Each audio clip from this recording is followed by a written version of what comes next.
নমস্কার বন্ধুরা, আশা করি তোমরা সবাই ভালো আছো। উত্তরাঞ্চ কিচেনের পক্ষ থেকে তোমাদের সবাইকে স্বাগত। আজকে আমি তোমাদের একটা রান্না করে দেখাচ্ছি, খাস্তা বালুশাহি। বালুশাহি করতে প্রথমে আমি 2 বাটি ময়দা নিচ্ছি।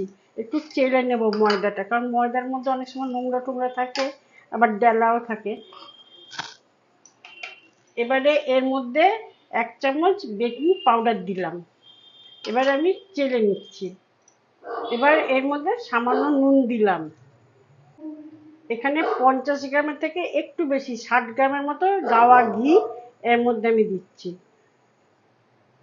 এই ময়ানটা একটু বেশি দিতে হয় বালুশাহি, তাহলে খাস্তা হবে খুব। এবারে 2 চামচের মতো টক দই দিলাম। এবারে আমি সবগুলোকে ভালো করে মিশিয়ে মেখে নেব। এই যে আমার না এর মধ্যে একটু গরম জল লাগবে। এই ডোটা খুব একটা নরম হবে না, আর খুব মোলায়েম করেও এটা মাখতে হবে না।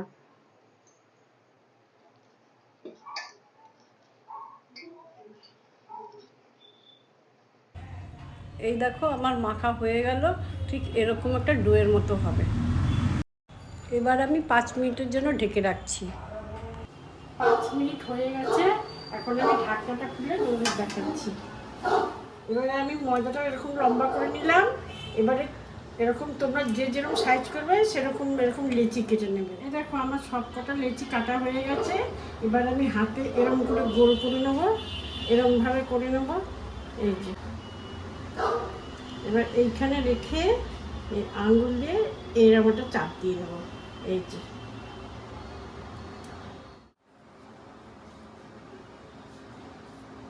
এই দেখো এই একটা করলাম। এইভাবে আমি সবগুলো করে নেব। এই দেখো আমার সব কটা বালুশাহি প্রায় হয়ে এসছে। তোমরাও এইভাবে করবার চেষ্টা করো বাড়িতে। আর তোমরা আমার যে ভিডিওটা দেখো আমার ভীষণ ভালো লাগে। আর যারা নতুন ভিউয়ার্স আছো আমার চ্যানেলটাকে রিকোয়েস্ট রইল সাবস্ক্রাইব করো। বালুশাহি ভাজার জন্য কড়াইটা বসিয়ে দিলাম। এবারে এর মধ্যে আমি পরিমাণ মতো, তেলটা একটু বেশি লাগবে, ডুবো তেলে ভাজতে হবে, সেই জন্য তেলটা একটু বেশি দিলাম। তেলটা খুব একটা বেশি গরম হবে না, তেলটা এতটাই গরম হবে। এবার এর ভিতরে আমি মিষ্টিগুলো ছেড়ে দিচ্ছি। এবার ফ্লেমটা একটু লোতে করে দিচ্ছি আমি। এর মধ্যে এখন খুন্তি দিয়ে নাড়া যাবে না, এটা এরমভাবে নাড়িয়ে নাড়িয়ে দিতে হবে। যখন এটা ভেসে উঠবে তখন ওটা চামচ দিয়ে উল্টে পাল্টে করে দিতে হবে। কি সুন্দর ফুলে উঠছে। এটা মাঝে মাঝে হিটটা কমিয়ে দিতে হবে, আর মাঝে মাঝে একটু বাড়িয়ে দিতে হবে। লো টু মিডিয়ামেই সবসময় রেখে করতে হবে।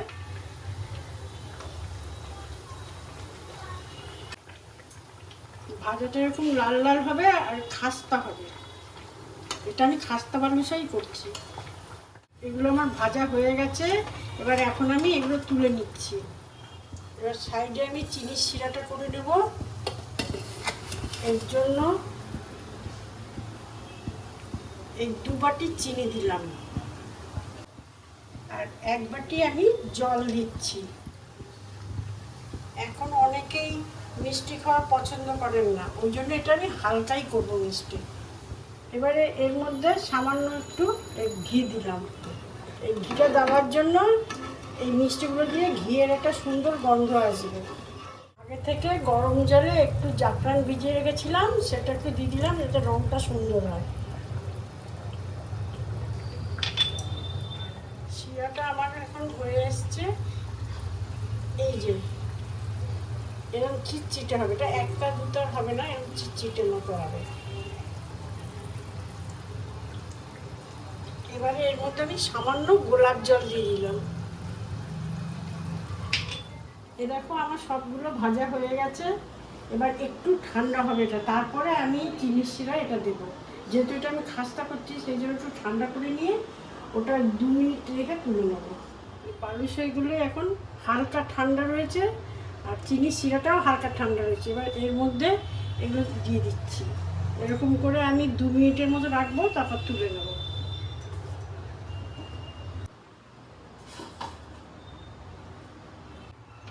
এই যে চিনির শিরার মধ্যে এগুলো আমি একটা একটা করে দিয়ে দিলাম।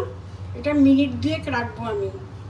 এই মিষ্টিটা দিওয়ালির সময় বানালে মানে অনেকেই এটা মানে খুব পছন্দও করে, তো দিওয়ালির সময় বানালে এটা খুবই ভালো লাগবে। এই দেখো আমি একটা মিষ্টি তোমাদের ভেঙে দেখাচ্ছি কতটা খাস্তা হয়েছে। দেখো দেখো কতটা সুন্দর হয়েছে, এটা খেতে খুবই ভালো লাগবে, একদম খাস্তা। এই দেখো আমার বালুশাহি তৈরি হয়ে গেছে। তোমরা এটা বাড়িতে একবার বানিয়ে দেখতে পারো, ভাইফোঁটা উপলক্ষেও বানাতে পারো, ভালোই লাগবে। আর যদি তোমাদের ভালো লেগে থাকে তাহলে আমাকে একটা কমেন্টস করে জানিও।